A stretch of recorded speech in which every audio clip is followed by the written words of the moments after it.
పొంగునూరు అభివృద్ధి పథంలో నడవాలంటే దుర్మార్గం అంతరించాలని భారత చైతన్య యువజన పార్టీ అధినేత రామచంద్ర యాదవ్ పేర్కొన్నారు. ఈ సందర్భంగా రామచంద్ర యాదవ్ మాట్లాడుతూ రామమందిర నిర్మాణం, విగ్రహ ప్రతిష్ఠ జరగడం శుభ పరిణామమన్నారు. రాబోయే రోజుల్లో దేశం అన్ని రంగాల్లో అభివృద్ధి సాధించాలని అన్నారు. ఏపీలో రాక్షస పాలన అంతం కావాలని, పొంగునూరు అభివృద్ధి పదంలో నడవాలంటే దుర్మార్గం అంతరించాలన్నారు.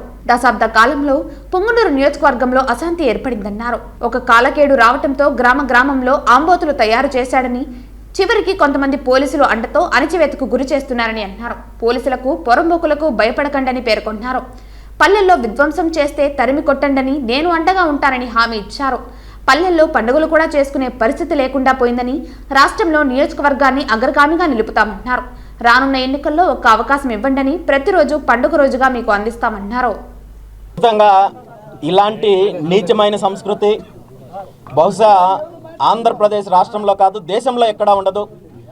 రాజకీయాలు ప్రతి చోట చేస్తారు, ప్రతి ఒక్కరూ చేస్తారు. కానీ చివరికి ప్రశాంతమైన వాతావరణంలో గ్రామస్తులందరూ కులాలకు మతాలకు అతీతంగా చేసుకునే పండుగల్లో కూడా వీళ్ళు విధ్వంసం సృష్టించాలని, శాంతి భద్రతలకు విఘాతం కలిగించాలని, రాజకీయాలు చేయాలని దిగజారే ప్రయత్నం చేయడము ఖచ్చితంగా దీనికి కారణము ఈ స్థానిక ఎమ్మెల్యే రామచంద్రారెడ్డి గారి పిరికి పంద చర్యల వల్ల ఇవన్నీ జరుగుతున్నాయి తప్ప మరొకటి కాదు.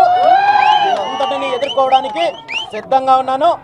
వచ్చే 2-3 నెలల్లో పొంగనూరు నియోజకవర్గం నుండి పెద్దిరెడ్డి రామచంద్రారెడ్డి గారిని, అతని కుటుంబ సభ్యుల నుండి తరిమి కొట్టడానికి కూడా పొంగనూరు నియోజకవర్గ ప్రజలు సిద్ధంగా ఉన్నారు.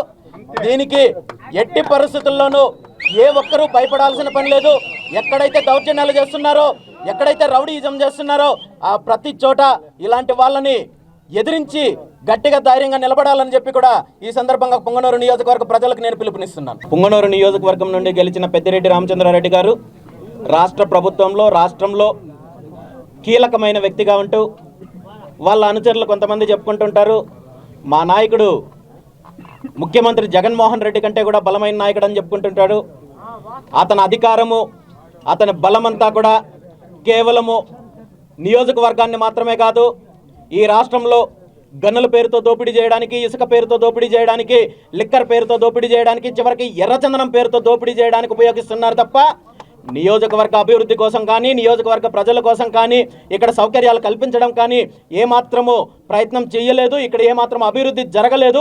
నీటిపారుదల ప్రాజెక్టుల పేరు చెప్పి 2150 కోట్ల రూపాయలు ఈరోజు దోపిడీ చేయడానికి ప్రయత్నం చేసిన విషయం కూడా ఈరోజు ప్రజలందరూ గమనించారు. అన్ని రకాలుగా దోపిడీ చేస్తున్నారు తప్ప నియోజకవర్గంలో అభివృద్ధి అనేది ఏం జరిగిందనేది చిన్న పిల్లల్ని అడిగితే కూడా చెప్తారు. దీని అంతటికీ కూడా బుద్ధి చెప్పడానికి ఈ నియోజకవర్గ ప్రజలు సిద్ధంగా ఉన్నారు.